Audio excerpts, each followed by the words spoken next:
own Parting. This time we're playing on Acid Plant. Yeah. What can you tell us about this map, Waddy? What do we usually see? Super simple, super standard, right? I mean, it's the third map you expect to see. If this was a best of 3, you'd see these 3 maps again, like every single time. Don't forget, I'm watching you. Aww. Parting. Parting's getting owned right now. He's losing the games, he's losing the text battles. Psychological warfare. Ilias pulling out all the stops. We see another quick fast expand from our Zerg player. I think Parting's probably going to do the same. We see Gateway on the low ground. Gas coming behind it. Scouting as well, just to make sure he doesn't get cheesed out here. I feel you, says Parting.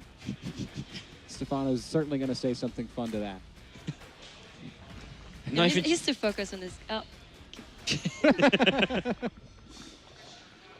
Oh my God. Okay. It's getting a little bit after hours on the Home Story Cup stream already. Well, you know what? This is it's par for the course. That takes place here in Krefeld. It wouldn't be Home Story Cup if it didn't get a little bit touchy-feely. What was your last Home Story Cup? I believe it was Home Story Cup 5. Wow, quite a while ago then. I think I did 3, 4, 5, and then my travels took me elsewhere. It's like 6 years ago. Yeah, it's been a while. Been a while. Was MC here? I don't remember if MC was at Home Story 5. Roddy would of course remember perfectly, but I definitely was at Home Story Cups that MC also attended, the boss toss. I'm going to go and actually inspect now. She's going to go Home right Story back. Cup 5. So who won Home Story Cup 5? It's Nurture. Oh, that was one Nurture one. MC was here. I remember that one. I do remember that one. You know, I remember the sick moment when there was DTs killing Nurture's base, and Nurture was like spam surrounded, and suddenly his units like pushed the DT away. Yes. It was this. Oh my God, I remember that Yeah, too. and everyone's like, what the? And he defended without a Spore Crawler. One of the absolutely amazing moments of that tournament. Nurture is missing this year. I know. I was really sad to see that. You know, Nurture was my favorite Zerg player back in the day. Was you know, a Red Bull sponsored player. Which Nurture has always been this really amazingly good player, right? Like every single year, even if he disappears for like a few months, he'll come back so strong. Check Home Story 6. Maybe I wonder if 6 was my last one. 6, Nurse 1. Those Zergs. Oh, Stephano. Like the Zerg tournament. That was probably when Broodlord and Festa started getting pretty popular, right? I think I might have been at this one too. MC was here too. Yeah. Does it not say at the top? Casters or something? Or guests? Were we not official back then? Probably not. Probably not. Probably back not. in the day. Glory days. Well, that's the Liquipedia page that we're commentating. Wait. Let's get back into the game where we can see. Did double Stephano's... Stargate Why has he for, got a Twilight Council? Is he going to go Glaives? Did he already go Glaives? No, it's only 3 minutes. I feel like Stephano's scouted, He scouted the Twilight. So Parting's doing the switcheroo. Yep, they'll switcheroo. We'll see if he ends up pumping out a bunch of Phoenixes. That's a fast layer from Stephano this time. Yeah, it is going to work quite nicely for Stephano in the end because he'll have the lair at least to go in towards a Hydra's Den pretty soon as he figures it out. But I think initially he's just going to go into Roach Speed. And with that, you try and get a little bit aggressive, but it doesn't really work because the Phoenix just pick off so many Roaches as they come across the map. And if you need it, you can chrono out a couple of Void Rays. So this isn't a good start for Stephano because I think he thinks it's Adepts, right? And one of the big popular things to do against Adepts and Glaives is as the Adepts attack, you overwhelm them. Like Roaches, Lings come in, they kill everything, and then you counterattack, and there's maybe one Immortal up, and you have a really good chance of doing some damage or canceling the third base. So this is a pretty good mind game right now by PartinG. Yeah, Stephano up to 3 bases, 43 workers for both these players. Is Ilias going to slow down the drone production to add in some units and do some scouting? And you're right, Waddy. He's making the wrong units to fight against Phoenixes. He really is. Roaches don't shoot up. Roaches and Speedlings. He is making a few drones though, which means that he's just making these units to make sure he doesn't dodge like something on the ground. So it's not like he wants to go across the map and really focus on killing him right here. So that's at least the one benefit right now, as we do see charge in the end. So again, set up in towards this part and looking for a transition. But again, these Phoenix, with these 2 popping out or so, he's going to start moving across the map and he's going to start doing some damage. He's going to get Overlords, drones, Queens. It's going to be a little bit hectic for a while for Stephano. clean up these Zerglings at the third base and get ready to drop his third Nexus. That might be the cue for Stephano to turn on some aggression. We see more Lings and Roaches in production. Phoenix is about to reveal themselves for the first time, and what will Ilias do when he sees this surprise? Yeah, start up Spore Crawlers and Hydralisks, I guess. I guess the Phoenix right now on the wrong side of the map to kind of stop Roaches from coming across, but I think he realizes that there's no units here and he has to find them somewhere, and he finds them now, so... Now you start losing Roaches, and by the time Stephano gets across here, he's not really going to have much left, I don't think. Yep. The Phoenixes will clean up a lot of these Roaches. Zerglings are obviously not going to be super effective against the Adepts and the Zealots that are back at home defending. Stephano going to try to find openings. This Stalker plug in the wall, and with the shield batteries behind it, he's going to be very safe.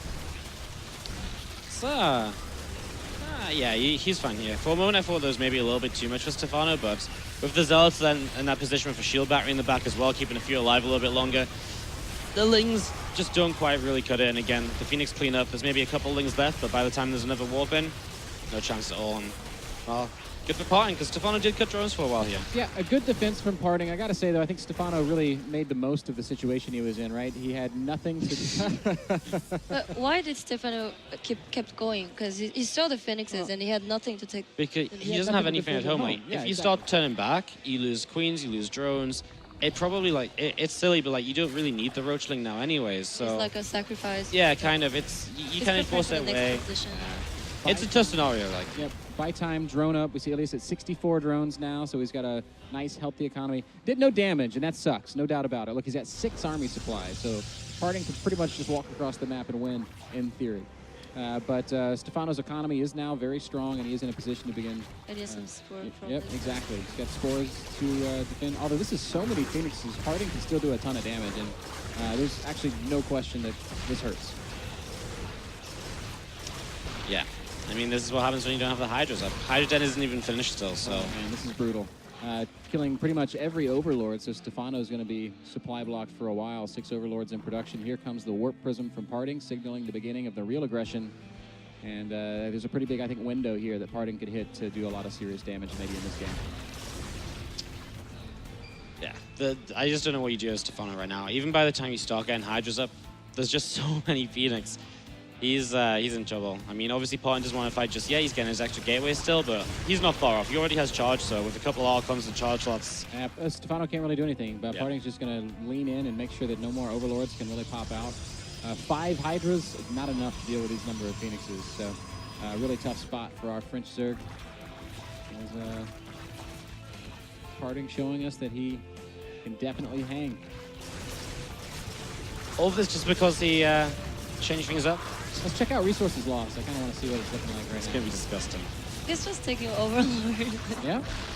Super annoying. Can't make anti-air, then my Phoenixes can reign supreme forever. 5 Phoenixes in exchange for 3 drones, 14 Overlords, and Stephano's entire army. Stephano going to try and run by, but again, this base was so well defended from the previous attack. Shield batteries are still there, full of energy. Yeah. Bringing the Phoenixes home just to chase the Lings away and make sure that he can continue to assert map control and dominance around. Finally, Ilias gets a little reprieve, has the supply he needs to build a few units. Yeah, I mean, this is the part where PartinG attacks, though, right? And this is where Stephano really gets checked as to whether he got enough up. The one thing I guess from PartinG is that he doesn't have Storm or anything, so if there's enough Hydras, it gets to that critical mass, right, where if the Bane connects are good enough, you can stop the Zealots from reaching them. Maybe the Hydras can stay alive long enough to deal the damage, but it's not going to be easy. And if PartinG just lets the Archons tank the Banelings, it should be more than enough to close this out. Ilias looks like he wants to pick a fight with Banelings trying to find connections with the Zealots. Doesn't do it, but the Prism does go down. Yeah, Warp Prism is a good way to kind of start picking this off. It does slow PartinG down because now he has to warp in at home. But I mean, PartinG leaves this with a 4th base on the way up and having killed Stephano. So again, just taking more leads. Now he'll get Storm. That makes life even harder for Stephano, obviously. So absolutely, upgrades looking, I would say, okay for both players. We see Stephano working on +2. And Stephano has catch up the army supply, and it looks good. He came back. yeah, the army supply is pretty. Oh. The army supply is a bit deceiving though, because in the Hydra Ling Bane comp, it's very much so, it's an inefficient army supply. So you don't expect to trade evenly, so you usually want an extra base, a few extra drones, or you use it defensively to kind of build straight up into Hive or something. So if you're looking to trade, you really want to have like a little bit more to really find success. So once Storm finishes, like if there's a way he does it, it's attacking now and the High Templar out of position, but with Storm finishing, if the High Templar come forwards, Partin really has to mess up again to really let this do something. But there's a little bit of hope, tiny little bit. I mean, Stephano does have a good fighting force on the map. He definitely has to take a 4th base. And oh, that's a good start. Something. There's actually quite a few Zealots. Yes, it was. As we see these this Zealot run by into the main base, picks up a Queen and a few drones before Stephano can bring the Hydras home. And this time Stephano opting to expand into the middle of the map. Towards PartinG, as his outside expansion has been picked off twice. Third attempt at picking off this outside expansion is going to find it empty, so these Zealots are just going to be sacrificed. It's just rough. Like, how did these guys get in? Yeah, they just took a long trip around the left-hand side of the map. So again, this is what Partin wants, though, right? He wants Stephano to be kept at home. He wants to take the fights when he wants to take it. You've been super safe. Fleet Beacon being pointed out here, and then you start potentially building a couple of carriers, and so the army's already really good, and it's just that it really seals the deal. There's nothing you can do then at that point because Ling Bane Hydra will not kill carriers at all. And PartinG's kind of battered Stephano's economy a little bit. We see Ilias down to 57 workers, so he's pretty much behind in every respect of the word. He does have a slightly higher supply and army supply. But like you said, not the most efficient army, and he's going to have a hard time trading well against Zealots and High Templars and Archons. Especially when you have to pull so much away against these Zealots every single time too, because the Zerg army doesn't really trade well against Zealots, so you actually have to pull so much more than what the Protoss commits. And that means that as Stephano, obviously, A, you're busy dealing with it, but B, if you wanted to attack, you're missing so much more than the Protoss is. With great positioning of the Archons by PartinG, just knowing kind of what's up. Big attack from Stephano. This is going to determine, I think, a little bit the outcome of this game. Will he commit, though? These storms so far have actually been pretty bad for my part. Not bad, but they're very much so warding storms. They're not actually landing on anything, so he isn't getting much damage done. So Stephano gets a little bit of something going. Phoenix fly back over the Hydras. That was not a horrible attack from Stephano. There's only a couple of storms left over. Once these storms go down... Oh, there's a beefy storm right on top of the Hydras. That's nice. Banelings are doing a good job of finding connections. Nexus for now has been saved, so very okay exchange, but the economy of Stephano not really putting him in a position to remax effectively. There was a moment where I was like, wow, Stephano maybe has some hope, and then 4 high energy Templar just roll on in hey, you thought I was out of storms? Nope. No chance, buddy. Not today, and with that, PartinG was able to deflect the attack. Ajin, what's going through PartinG's head right now? You've spent a lot of time with him. I think you're in touch with his psyche. What is he saying to himself as he prepares for this, late stage of the game? I don't know. I think he's doubting now. Can I do it? Can I actually win this? It's 2-0. If you lose now, it's over. So it must be really hard for him right now. Ajin doubting the confidence of PartinG right now as we see the mothership entering the fray. That's going to be really annoying for Stephano to deal with. I think this PartinG army is about to become unbeatable, at least in the current composition that Ilias is running. Yeah. That's the thing, right? The Zerg army's not gone anywhere in the last 5 minutes. He's about to get a lurker den, which would be something. He's going to jump on this army right now as the Banes are going to go for the High Templar. He gets a lot of them. There's only a couple left around at the back, but it's still not quite Those enough. are excellent Baneling connections, and that's going to force PartinG back. We do see him retreating to Storms, and that's going to cause Stephano to disengage, but it was a good exchange for our Zerg player, who we see pulling some Hydras back to attempt and solidify this 5th base, this very important 5th base. Still just 62 drones for Stephano. Would love to see him maybe add 10, 15 more, but it's hard right now with a very lean economy and a need to continually pump out army to deal with what the Protoss player's been doing. It's just a game of survival. It's there's a stage where as the Zerg, you're sort of playing to not die to the next attack rather than actually win the game and just sort of, you know, keep on hoping for that moment where the mistake happens. And again, in fairness, you know, like that last fight, Stephano took a really good, you know, jump on the army, got the high Templar.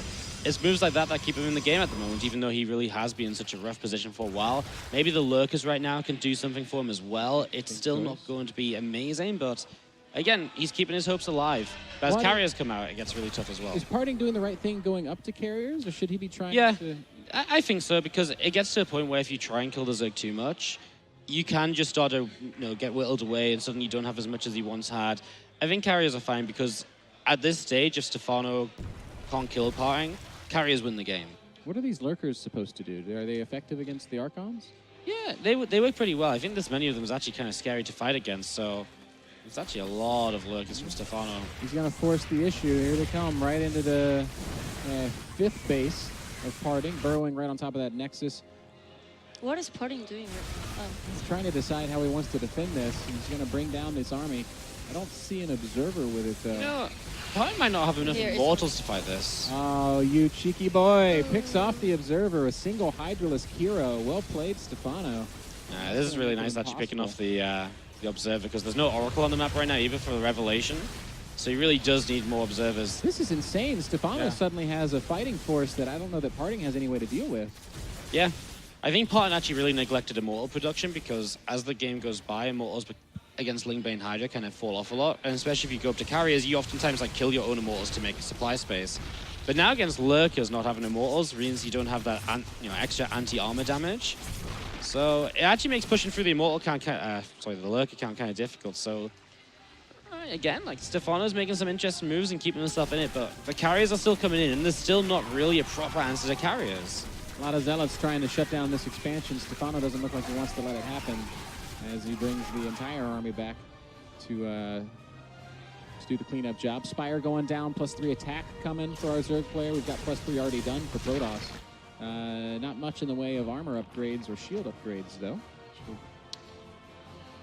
Yeah, it's maybe at this point when there should be a lot more Archons coming in play, shield upgrades would be kind of nice. The armor is a bit of a weird one because the Zealots kind of just die so fast anyways. It's something we see kind of avoided a lot. You know, Hudgin, your point about PartinG maybe not having confidence, I feel like I want to echo it a little bit. I thought in the mid-game he had a position that he should have taken more advantage of, and he sat back and he went up to carriers and he went up to Mothership. And instead of really leaning into the advantage that he created by doing all the damage to Stephano's army, and all this extra time has allowed the Zerg player to come back and to build his army. Yeah, exactly. There's too many Lurkers and Hydralisk not pushing. There's a point when, even when PartinG was ahead but not pushing it too much, he was at least denying the bases and keeping the economy down. That's not really happened for a little while. You know, the Zealots haven't done as much. This attempt from Stephano is so dedicated, but the cannons alone have been pushing it back for a moment or two. Yeah, that was a bit of an overcommitment, I feel, as we see Stephano's army supply leading down to 90 against the 107 of PartinG. So in spite of all of that, this is a very powerful force that is going to be tough for Stephano to clean up. Good storms, just keeping everything at bay. Is there an observer? Yeah, no, but there is Revelation. Yeah. That'll get the job done. Revelation's good. It's got the Lurkers already down the map, and as he pushes up, again, there's not really enough here to really make this work out for Stephano.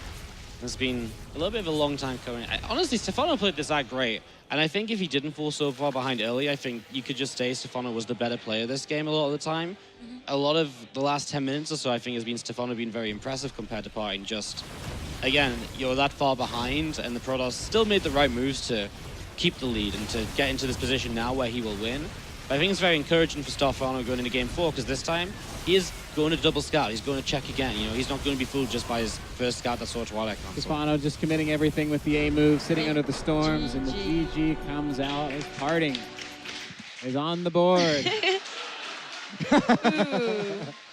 He's so fun. He likes to play. Oh, he's still poking at Iliad. They're really close friends. Yeah, they've been playing against each other for almost a decade now, so cool to see. And I'm sure that the excitement will continue as we get into game number 4. Score currently 2-1 with Stephano out in front. PartinG's having a great time. And his borrowed jersey on his borrowed keyboard and mouse with the same it actually pair of says underwear. Zanster behind him.